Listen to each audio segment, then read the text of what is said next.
y amigas, soy Laura Gajardo, bloguera mayor del medio de comunicación social Pensar Sin Edad. Hoy tenemos, para los amantes del teatro, un interesante invitado. Él es Eduardo Jiménez Tornatore, profesor de castellano titulado en la Facultad de Educación y Letras de la Universidad de Chile de Valparaíso, actualmente Universidad de Playa Ancha.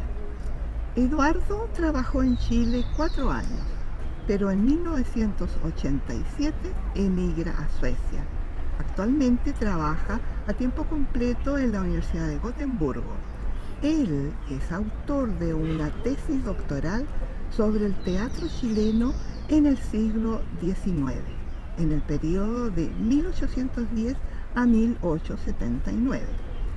Creemos que esta entrevista podrá hacer recordar el momento histórico que vivieron nuestros abuelos al heredar de generación en generación lo vivido durante su adultez y juventud. Eduardo, buenos días. Me gustaría que con 3 frases describas lo que más te gusta hacer en tu vida diaria. Buenos días, Laura. Es un placer para mí estar acá en Chile y contigo, que es una persona que conozco desde hace muchos años.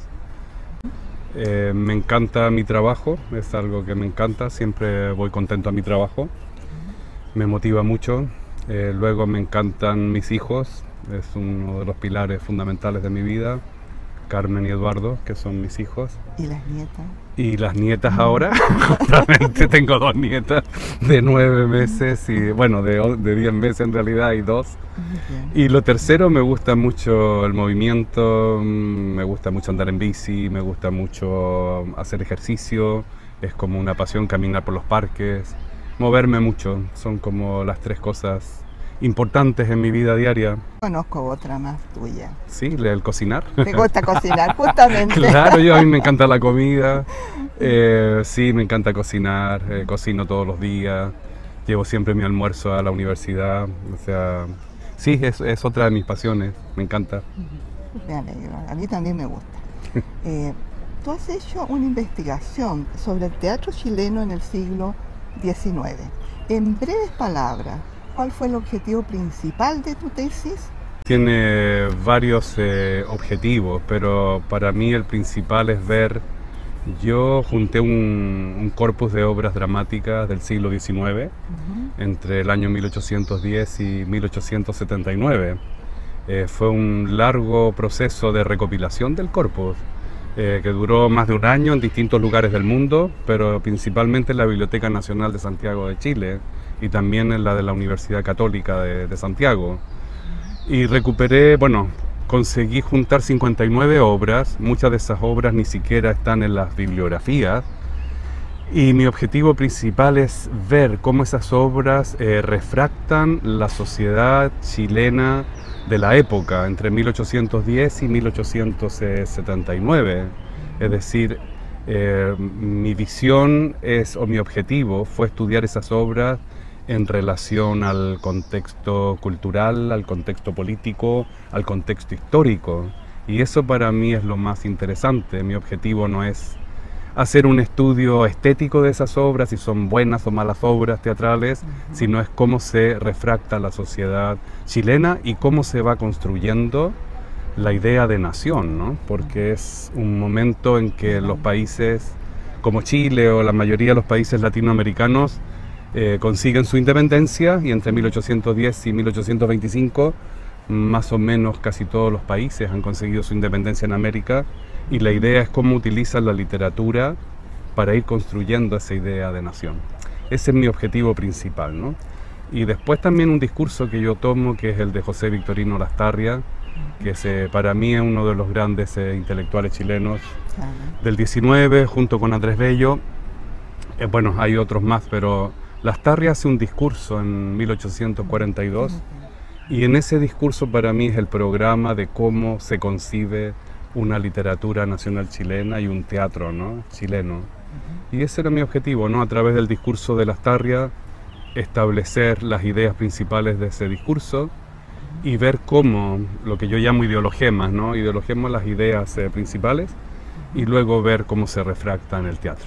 para decirlo de forma muy simple, pero tengo varios objetivos, no te voy a aburrir con eso. Yo establezco para mí el programa de la literatura chilena y del teatro se encuentra en ese discurso de Lastarria del 42, ¿no? Entonces Lastarria llama a los jóvenes intelectuales chilenos a escribir sobre las costumbres, sobre los valores, sobre los personajes. Y hay una idea muy importante que es romper con la herencia colonial española, ¿no? Claro. O sea, para los intelectuales liberales, porque Lastarria era un intelectual liberal, como la mayoría de estos intelectuales, Claro. Llaman a eso, ¿no? A crear una literatura propia que rompa con la herencia colonial española y que hable esa literatura sobre lo que pasa en Chile, ¿no? Por decirlo de forma muy simple, pero esa es la idea. Y lo que yo veo en estas obras es que esas obras tratan, yo tengo obras de diferentes periodos, pero para mí está clara esa relación entre el texto y su contexto, como dije, social, político, histórico. Entonces, por ejemplo, por dar un ejemplo, en obras de 1870 se empieza a discutir el tema de la separación del Estado y la Iglesia y Estado. Entonces hay un dramaturgo como Daniel Barros Grés que escribe, por ejemplo, una obra que se llama La Iglesia y el Estado. Y en esa obra justamente se ven las luchas, ¿no? Entre conservadores católicos y liberales que quieren que realmente haya una separación. Ese es un ejemplo solamente para decir cómo a través de estas obras se va refractando. Yo utilizo la palabra refractar en lugar de reflejar, ¿no? Porque reflejar me parece como una palabra mucho más mecánica. En cambio, refractar es que las obras de todas maneras conservan una parte de ficción, por decirlo así, pero obviamente están mostrando, hacen una lectura de lo que sucede en Chile en esa época. Y ese es un ejemplo que yo doy, pero la mayoría de las obras de mi corpus, de las obras que yo estudio, que son 59, están en relación a la sociedad chilena de distintos periodos, con distintos problemas, con distintas problemáticas en general. Eduardo, pero en la realidad de ese periodo, ¿cómo siguió influyendo el teatro europeo? Porque hasta el día de hoy estamos escuchando y viendo obras teatrales británicas de los siglos, pero muy anteriores al nuestro. Entonces, ¿sigue la influencia del teatro europeo? ¿Por qué no fueron muy conocidas? Lo que tú me hablas de las obras, ¿por qué no fueron muy conocidas? Es interesante tu pregunta, Laura, porque por un lado yo dije que se intenta romper con la herencia colonial, ¿no? Pero por otro lado surgen otros modelos para muchos intelectuales para crear la literatura chilena. Y el teatro, especialmente Francia, ¿no? Francia se transforma en lo que ellos llaman los críticos un centro hegemónico, que es el centro que en la cultura va a influir mucho a Chile, ¿no? Entonces, por ejemplo, muchos intelectuales sueñan con ir, más que Francia es París, con ir a estudiar a París. La gente adinerada de Chile manda a su familia a estudiar a París, se lee mucho, bueno, la mayoría de la población es analfabeta, pero la gente que tiene, el 80% de la población chilena en esa época es analfabeta, como en otras partes del mundo también. Pero la gente que tiene acceso a la cultura y eso toma a Francia como modelo y a Inglaterra como modelo en la parte sobre todo económica. Es el centro hegemónico Inglaterra, ¿no? Sobre todo acá en Chile, en Valparaíso, la banca, todo eso lo llegan los ingleses, ¿no? En la parte, digamos, que tiene que ver con el comercio. Y ese es algo muy importante. Ahora, ¿por qué no hay un teatro chileno así tan desarrollado? Yo creo que en el teatro influye mucho el que no hay compañías ni actores chilenos. O sea, hasta 1880 comienzan a surgir como las primeras actores y compañías teatrales chilenas. Los que vienen son extranjeros, muchos argentinos, uruguayos, y después grandes compañías, por ejemplo, de zarzuela. La zarzuela española en la década de los 50, a partir de esa década de 1850, es muy famosa en Chile. Hay grandes teatros en Chile en esa época. Sin ir más lejos, en Valparaíso está el Teatro de la Victoria, que el Teatro de la Victoria, que estaba justamente frente a lo que es hoy la Plaza de la Victoria, era uno de los teatros más desarrollados de Latinoamérica. Después en Santiago está el Municipal. Bueno, está lleno de recintos teatrales, ¿no? Donde se representa mucho teatro, pero como tú bien dices, Laura, es teatro de francés o teatro español, ¿no? También de los clásicos, que realmente es como una utopía romper con la herencia colonial española, porque se siguen representando obras del teatro clásico español. Y bueno, para mí también en el teatro fundamental es lo que digo, ¿no? Repito esa idea de que no hay unas compañías de teatro nacionales. Por último, la ópera también fue muy importante en Chile. Y vinieron muchas compañías italianas de ópera, visitaron Chile en distintos periodos. Y era como una cuestión de estatus, ¿no? Era sobre todo la clase alta chilena, que era una forma de consumir, digamos, el espectáculo dramático a través de la ópera, ¿no? Eduardo, fíjate que aquí esta universidad maravillosa que tenemos tiene una amplitud en su parte cultural hacia la comunidad.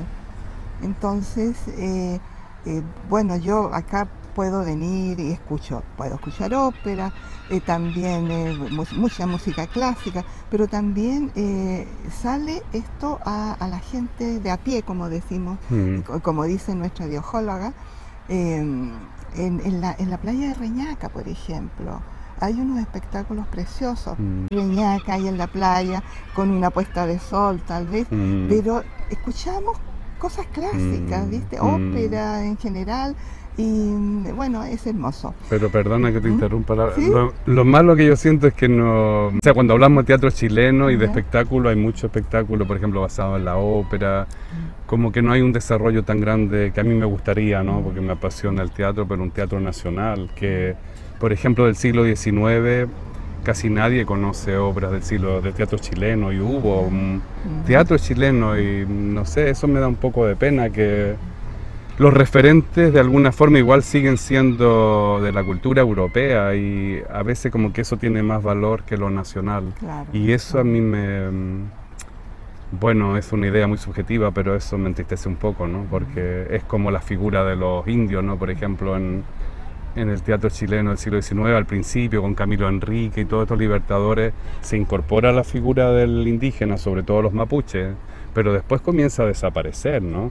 Se integra la figura del roto chileno, se empiezan a incorporar otras figuras, sobre todo con la Guerra del Pacífico, pero es interesante que no hay como ese teatro que Lastarria pide, ¿no? A los intelectuales, que se hable de Chile, que se hable de lo autóctono, de la naturaleza, de los personajes.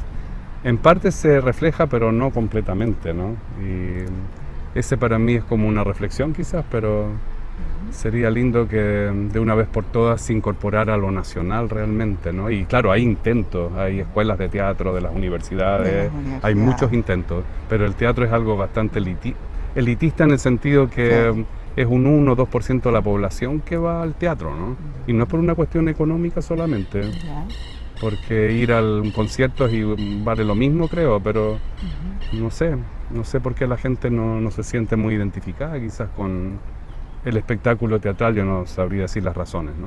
Pero... Yo ayer estuve en una obra teatral, Edith Piaf, en Rose, llamaba. Edith Piaf. Se trataba sobre Edith Piaf. Sí. Y bueno, el que escribió la obra, que fue una adaptación, se llama Claudio Vidal. Realmente no lo conozco, pero en el Salón IPA, en Valparaíso, son realmente económicas las entradas, pero había mucho público de mi edad y ligeramente joven. Entonces no estamos acostumbrados tal vez a esto. No, porque durante la dictadura, por ejemplo, había mucha censura, ¿no? La censura fue terrible en los primeros años, pero después durante la dictadura se dieron cuenta que al teatro no iba mucha gente, entonces los últimos años ni siquiera lo censuraban, porque claro, ellos sabían que iba a ir muy poca gente a las representaciones teatrales, ¿no?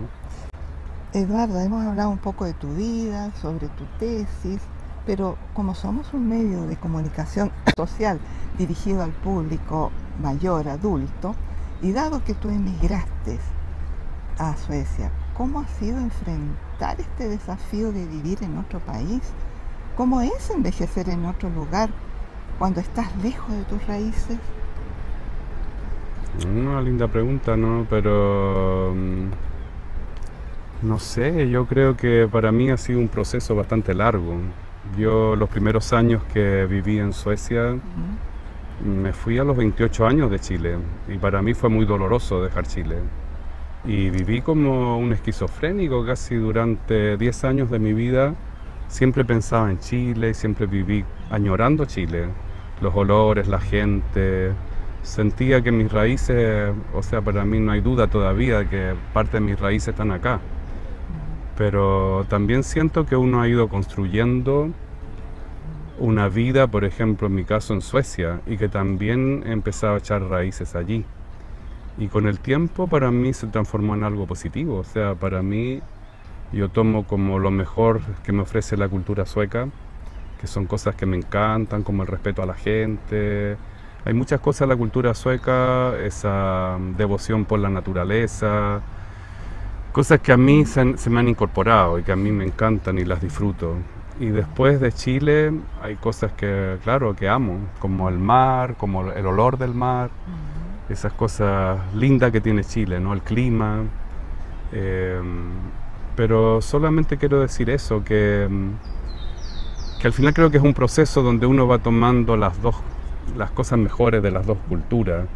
Y yo me siento también en parte sueco y soy sueco en parte también, si he vivido más de la mitad de mi vida allí. Pero claro, mi corazón en lo más profundo, yo me identifico más con Chile, con los códigos culturales. A veces lo siento en las discusiones que tenemos, discusiones en el buen sentido con mis hijos, ¿no? De que yo todavía, aunque he vivido más de la mitad de mi vida allí, hay códigos que yo no conozco bien, todavía no logro descifrar, ¿no? De la cultura sueca. Y me identifico plenamente con códigos de acá. Ahora, envejecer en Suecia para mí es un tema, ¿no? Yo no creo que vaya a envejecer allí. Creo que voy a estar viajando, si es que me lo permite la salud, entre Suecia y Chile. Venirme, por ejemplo, entre noviembre y marzo, que son los meses más duros allá, la oscuridad es terrible, es bastante fuerte vivir allá en esa época. Pero sí, no es fácil como viejo, creo, vivir en Suecia. Como adulto mayor tienes todo, ¿no? Lo material. Sí. Pero creo que hay mucha soledad. Yo vivo en una casa donde hay gente mayor, de gente de 80 años y más, que tienen familia. Yo hablo mucho con ellos y me da pena que en general, desde mi punto de vista, esas personas están bastante solas. Y eso me da mucha pena, me entristece mucho. Pero claro, si se trata de recursos, de atención médica, de salud, el sistema sanitario, está todo cubierto. No hay ninguna, las personas viven de manera bastante digna y dicen, según las estadísticas, los estudios, que Suecia es el mejor país para envejecer. Para mí no, porque ahora mientras trabajo y soy muy activo, tengo una vida muy rica. Pero ya cuando esté más, tenga más edad, yo sé no me voy a poder mover con la misma facilidad. Entonces quisiera volver, pero también está parte de mi vida allí, mis hijos, mis nietas. Es un pie en Chile, un pie en Suecia. Y está bien, mientras uno pueda hacer venir y estar, tener los recursos para hacerlo, yo feliz. Una última reflexión. ¿Qué dirías a las generaciones actuales sobre qué enseñanza podemos rescatar que nos ayude a revisar lo que sucedió en ese lejano pasado y el por qué debemos conocer esta historia para mejorar como seres humanos y como país también? No sé, es otra linda pregunta, creo que da para muchas respuestas, ¿no? Pero no sé, para mí la literatura te invita a reflexionar sobre la vida. Yo no digo que todo es como una película, ¿no? Obviamente todo lo que se relata allí o se cuenta no es la realidad completamente, pero sí un texto literario te invita a reflexionar sobre los problemas de un país, sobre la sociedad de un país, te invita a eso, dependiendo de la lectura que haga cada uno. Y para mí eso es lo fascinante, porque te habla mucho más que un libro de historia. No es lo mismo leer un libro de historia que leer un texto literario, porque te conecta más con tus sentimientos, ¿no? Y no sé, yo siento que la reflexión que podría hacer está enfocada desde ese punto de vista, que en la literatura, en el caso mío, yo veo cómo va evolucionando la nación chilena, cómo se va intentando luchar para que la nación vaya tomando una identidad, sobre todo una identidad. ¿Cuál es la identidad del chileno? Eso es muy difícil definirlo, ¿no? ¿Qué es lo nacional? ¿Qué es lo chileno? ¿Son las empanadas? No, no son las empanadas porque ya la trajeron los españoles. Es difícil delimitar esos conceptos, pero hay muchos intentos de ir perfilando esa identidad. Y a mí eso es lo que más me fascina estudiar a través de la literatura. Y siento que es lo más lindo, ¿no? Y mi reflexión sería de que, no sé, ojalá algún día podamos perfilarnos más como país, como nación, con nuestras propias costumbres y dejemos un poco de mirar con tanta reverencia y con tanto, no sé, se mira tanto a Europa, se mira tanto afuera. Y espero que la sociedad haya cambiado en estos últimos años. Yo tengo la impresión de que sí, ¿no? Que la gente como que comienza a apreciar cosas más propias de acá, cosas lindas de acá. Y eso, esa sería como una reflexión que quisiera compartirnos, ¿no? Hay algo curioso, ahora a lo mejor va a ser algo bien pintoresco lo que te voy a preguntar, porque hay un hecho curioso que habla de la tradición de clavar la tesis. Sí. ¿Qué significado tiene esto? ¿O bueno, es solo de Suecia y pasa también por Escandinavia estas tradiciones? Pero coméntanos un poquito. Esa es una tradición, bueno, Suecia tiene dos universidades que son bastante antiguas, ¿no? Que es la Universidad de Uppsala y la Universidad de Lund, que son universidades que surgieron, bueno, tienen cientos de años. Y antiguamente cuando se hacía un doctorado, esta tradición de clavar la tesis era hacer que este documento fuese público. Entonces tú vas a la casa central de la universidad, en el caso mío, yo defendí mi tesis en septiembre, y 3 semanas antes de defender tu tesis, tú vas a la casa central y literalmente, ahora es más sofisticado, ¿no? Usas un taladro para clavar la tesis y después lo llevas a una muralla especial que hay y la clavas, ¿no? Pero eso es para que la gente antiguamente pudiera leer la tesis y si alguien tuviese algún reparo en decir, ese es un plagio o esa persona tiene unas ideas con las que yo no estoy de acuerdo, podía reaccionar y decir, podía ser como una denuncia, digamos, de que esa tesis era un plagio, que había algo que funcionaba mal. Y era antiguamente cuando la gente no tenía acceso como ahora a tener las tesis en papel o tenerlas de forma digitalizada, ¿no? Que uno lee todo ahora a través de la computadora. Y esa es la tradición, ¿no? De que toda la gente pudiera ir, leer la tesis que está colgada, porque ahí tú tienes un documento público, ¿no? Un documento público que se exponía a los que tuviesen interés y claro. Y que si alguien tenía algún reparo lo dijese y bueno. Bastante democrático. Muy democrático y muy bonita la tradición además, porque vas con un martillo, te dan un clavo así que es como un clavo de cobre bien bonito y la muralla así como de cobre, ¿no? Que a mí me recuerda mucho Chile por el tema del cobre. Y una ceremonia, entonces. Sí, es muy bonito, ¿no? Y tú tienes que llevar bueno, el ejemplar, te lo tienen que firmar.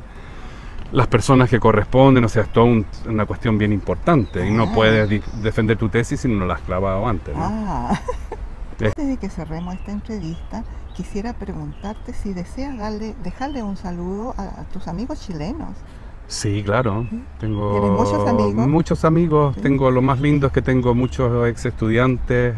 Trabajé 4 años antes de irme y nunca he roto el contacto con ellos. Siempre hemos mantenido los lazos.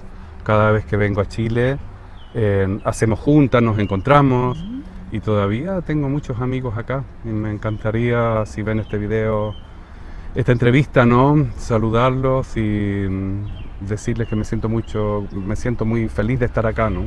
Siempre es un placer volver a Chile y mandarles mis saludos, ¿no? Y nos queda solo agradecerte, Eduardo, por haber dado tu tiempo, que es tan cortita tu estadía. Pero también quiero agradecer a una actriz que me enfocó un poco en esto del teatro. Ella se llama Estefanía Trujillo. Me colaboró, fue muy linda. Como siempre, nosotros nos despedimos cuando hacemos una entrevista en el lema que tenemos de Pensar sin Edad, que es que la edad no te limite. Yo quería agradecer nomás, Laura, que la edad no te limite, pero agradecer esta entrevista y que ha sido un placer. Muchas gracias. Y que la edad no te limite, Laura. Y a ti tampoco. A mí tampoco, no.